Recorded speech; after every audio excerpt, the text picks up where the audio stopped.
entered Lent this year already done. We talked about this reality about 5 weeks ago back at Ash Wednesday when I told you it was okay if you do not give up something this Lent, because we've already given up so much in this last year. We've already fasted what feels like 20 Lents during this pandemic. And then this week happened. We started out with the words of the Vatican declaring that although our LGBTQ brothers and sisters were still to be loved and welcomed in the church, their so-called sinfulness would not be blessed by the covenant of marriage by the Roman Catholic Church. I cannot tell you the pain and suffering these words have created this week for so many who live in faithful, loving relationships and marriages. Then just a few days ago, a man in Atlanta murdered people of Asian descent, sparking off conversations about the rise of hate crimes against Asians since this pandemic began. Our own Sacred Ground Circle, the group who's been studying the institution of racism in our country, not just towards Blacks, but towards Indigenous Americans, Latinos, and Asians, had just finished its 10 weeks of work. And yet within that same week, we are talking about racism yet again. And then this week, as administered vaccines slowly rise in James City County, I see people becoming lax about masking and social distancing. Some folks in public spaces barely covering their faces. Even the test positivity rate, that one whose decrease has allowed us to enact regathering plans, is creeping slowly back up toward those numbers that had us shut down in the first place.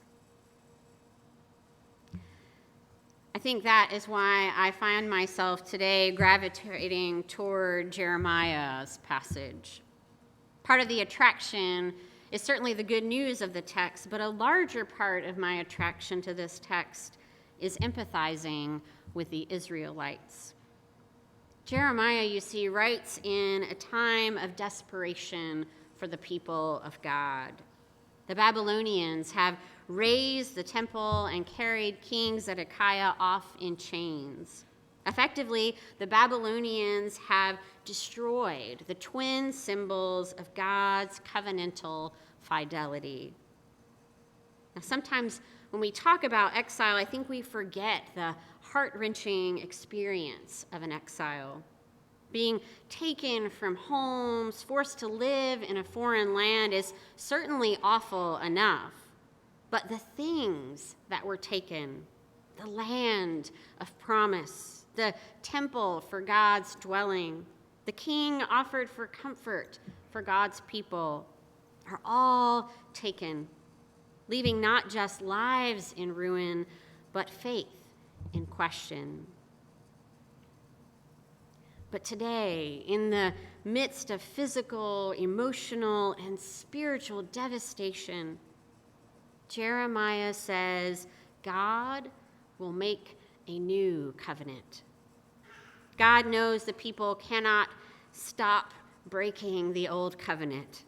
And so God promises to forgive their iniquity and remember their sin no more.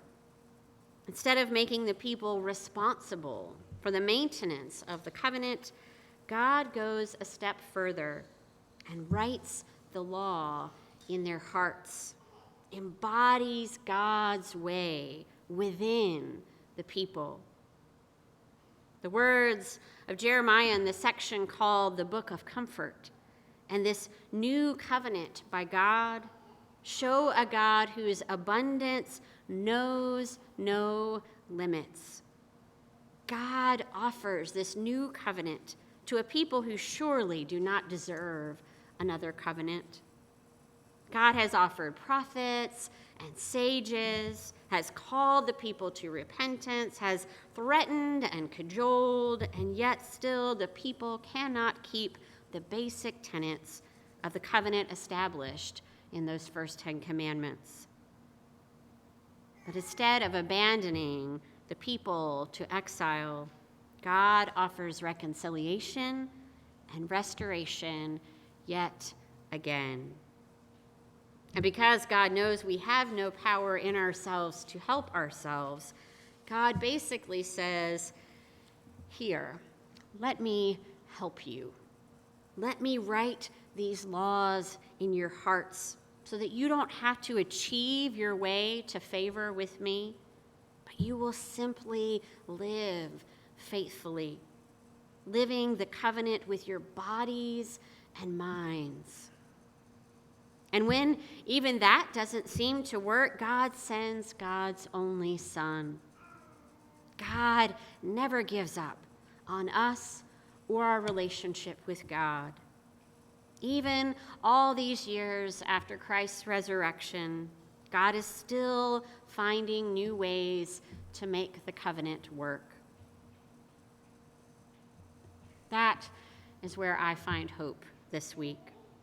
Despite how broken we may feel because of this pandemic, despite how our nation seems incapable of not harming one another due to the color of our skin, despite the ways we seek to limit God's love and abundance, God is relentless with God's loving kindness.